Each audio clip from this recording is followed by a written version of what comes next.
আসসালামু আলাইকুম। হ্যালো প্রিয় শিক্ষার্থী, তো তোমরা যারা ডিগ্রি দ্বিতীয় বর্ষে রয়েছো, আজকের এই ভিডিওটি তোমাদের জন্য। আমাদের আজকের টপিক মনোবিজ্ঞান চতুর্থ পত্র।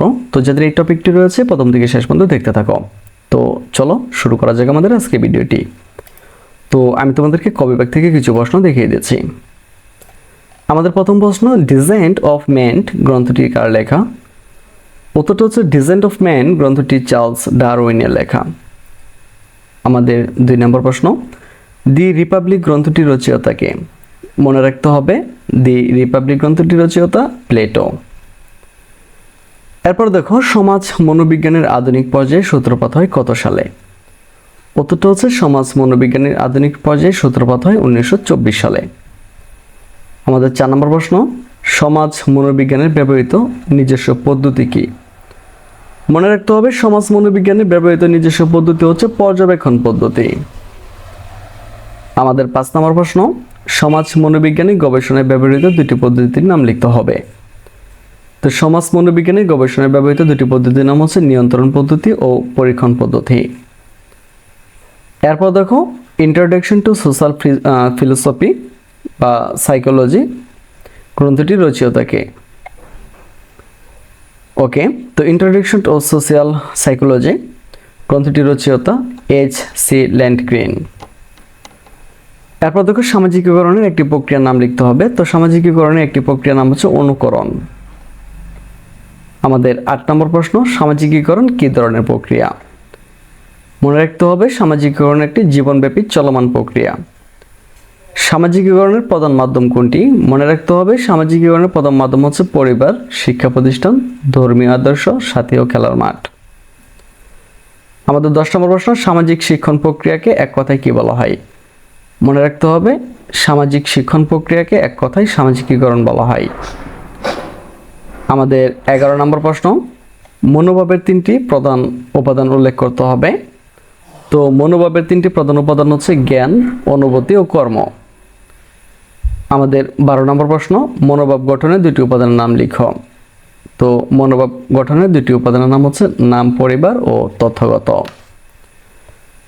এরপর দেখো, মনোভাব গঠনের 2টি শিক্ষণ প্রক্রিয়ার নাম লিখতে হবে। তো মনোভাব গঠনের 2টি শিক্ষণ প্রক্রিয়ার নাম হচ্ছে সবিশেষ সাপেক্ষীকরণ ও করণ সাপেক্ষীকরণ। আমাদের 14 নম্বর প্রশ্ন, মনোভাব পরিমাপের লিকার্ট মাপকাঠি কয় বিন্দু বিশিষ্ট? এটা হচ্ছে 5টি বিন্দু বিশিষ্ট। এরপর দেখো, মনোভাব পরিমাপের স্কেল সমূহ কি? মনে রাখবা মনোভাব পরিমাপের স্কেল সমূহ হচ্ছে লিকার্ট স্কেল, থ্রাস্টন স্কেল, বুগার্স ডাস ও গ্যাটম্যান স্কেল। মনোভাব পরিমাপের ভারসাম্য মতবাদটির প্রণেতাকে?